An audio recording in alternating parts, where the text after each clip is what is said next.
ఇప్పటి వరకు ఏ అమెరికా అధ్యక్షుడు డైరెక్ట్‌గా ఇరాన్ మీద యుద్ధానికి వెళ్ళలేదు.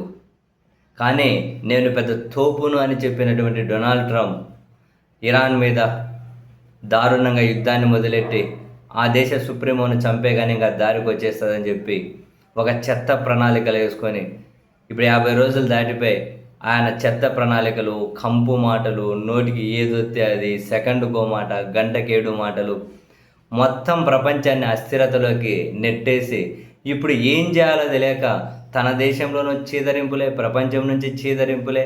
అలాగని పూర్తిగా వెనక్కి తగ్గితే ఇంకా పరువు మొత్తం పోతుంది. కనీసం నా పరువన్నా కాపాడండి అని చెప్పి ఇరాన్తో సంప్రదింపుల కోసం వెంపర్లాడుతూ ఉన్నాడు. చివరికి ఇరాన్ అసలు నీతో మేము సంప్రదింపులకే రాము అని చెప్పి మా డిమాండ్లు ఏంటి అనేవి పాకిస్తాన్కి ఇస్తానని ఇరాన్ విదేశాంగ మంత్రి పాకిస్తాన్కి వచ్చారు. అక్కడ ప్రధానమంత్రిని అండ్ ఫీల్డ్ మార్షల్ మునీర్ని విదేశాంగ మంత్రులను కలిశారు. సరే అక్కడికి వచ్చారు కదా ఇరాన్ మంత్రి, మీరు రండి మేము మాట్లాడిస్తామని చెప్పి పాకిస్తాన్ చెప్పింది. అమెరికా ప్రతినిధి బృందం బయలుదేరడానికి అమెరికా నుంచి సిద్ధపడింది. ఆ వైట్ హౌస్ ప్రతినిధి కూడా అఫీషియల్ ప్రకటన రిలీజ్ చేశారు, మరికొన్ని నిమిషాల్లో మా బృందం బయలుదేరబోతుంది అని. ఇక్కడ పాకిస్తాన్లో ఇరాన్ విదేశాంగ మంత్రి అసలు వాళ్ళతో మేమేంది చర్చించేది, మేము ముందు ప్రతిపాదనలు ఉంచాం, వాళ్ళకు చెప్పండి, వాళ్ళతో మేము చర్చించే సమస్యనే లేదు ఫేస్ టు ఫేస్ అని చెప్పి ఆ పాకిస్తాన్ నుంచి వెళ్ళిపోయారు. ఇరాన్ విదేశాంగ మంత్రి వెళ్ళిపోయారు. అయిపోయాయి. ఇంకా అమెరికా ప్రతినిధి బృందం బయలుదేరాలి కదా.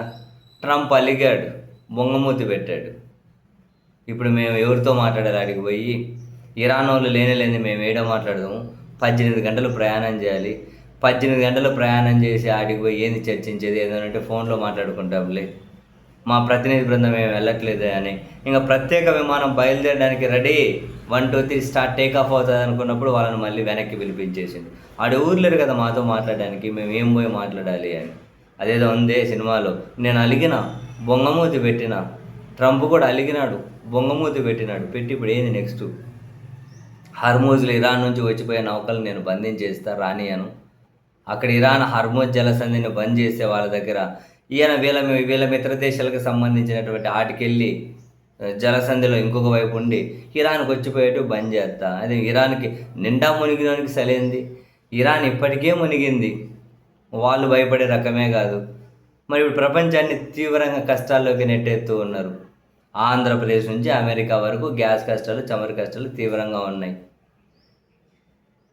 మరి ఇప్పుడు ఏంటి ట్రంప్ పరిష్కారం? ఎన్ని రోజులు పని చేస్తావో చేసుకో అంటున్నాడు వాడు ఇరాన్. ఒకవేళ నువ్వు కనుక మా నౌకలను అడ్డుకుంటే, మా నౌకల మీద నువ్వు కనుక పేల్ చేస్తాను అది ఇది అని అంటే మా రిప్లై నువ్వు ఊహించను కూడా ఊహించలేవని చెప్పి నేను ఇరాన్ నుంచి అఫీషియల్ ప్రకటనే.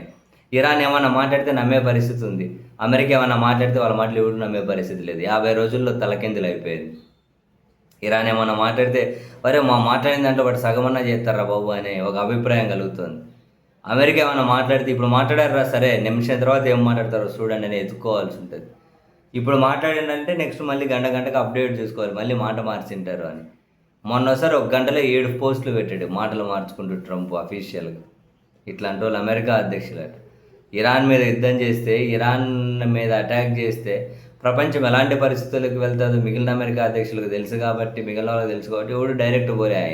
వెనకల నుంచి రకరకాలుగా ఇబ్బంది పెడుతూ ఉన్నారు. కానీ ఈయన పెద్ద నేను తుడుంకాను అన్నట్టు పోయిండు, ఏం పుట్టకో సాధించిండు, ప్రపంచాన్ని నాశనం చేస్తూ ఉన్నాడు.